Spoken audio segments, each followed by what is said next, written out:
Est-ce qu'on peut aujourd'hui parler, Salim, quelque chose? Est-ce qu'on peut dire aujourd'hui que l'extrême droite amplifie cette crise pour éclipser, comme le disait tout à l'heure Faisal Mattawi, la crise de la Ve République, à savoir donc un gouvernement sans majorité parlementaire, un pays sans budget pour 2025, Bah, en tout cas, un ministre de l'Intérieur qui se prend c'est pour un une, ministre des Affaires étrangères? j'ai pas envie de dire une ruse, mais c'est quelque chose qui est vieux comme le monde. C'est que quand une nation est un peu, voilà, dans une faiblesse, elle trouve un ennemi commun, ou c'est quelque chose qu'on utilise depuis la nuit des temps. La diversion. Donc voilà, c'est la Un diversion. contre-feu, Donc ouais. ça, c'est pas que la France. Hein, je veux dire, c'est quelque chose que beaucoup de gens utilisent. Mhm. Et moi, pour tout vous dire, franchement, je regarde plus trop la télé.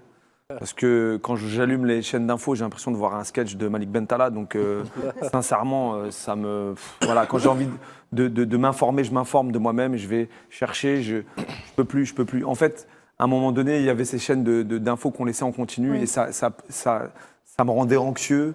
Oui, Je c'est dois anxiogène, avouer oui. que l'actualité, moi, me désole de ce qui se passe à l'international, ce qui se passe en Palestine. Ça m'attriste tellement, en fait, que franchement, vraiment, les bras m'en tombent et j'essaye à travers mon art, à travers ce que je fais, comme disait tout à l'heure Slimane Dazi, d'apporter ma pierre à l'édifice et de faire que les choses avancent et de parler des choses qui nous rassemblent, de parler des choses qui nous lient, de parler d'amour, d'avoir un discours vraiment, et je le fais très sincèrement, Pour combattre d'essayer justement d'avancer, cette haine. d'essayer de combattre voilà, cette haine qu'on peut recevoir et que la meilleure réponse qu'on peut apporter, c'est justement de montrer que c'est faux Oui. et de montrer que c'est pas comme ça. Et c'est de cette manière-là que j'espère que j'essaye d'éduquer mes enfants et de leur donner ce courage de l'avant, parce que sinon on baisse les bras, on n'avance plus et on fait tous la guerre les uns aux autres et c'est pas le but. Et c'est ce que vous disiez tout à l'heure, c'est que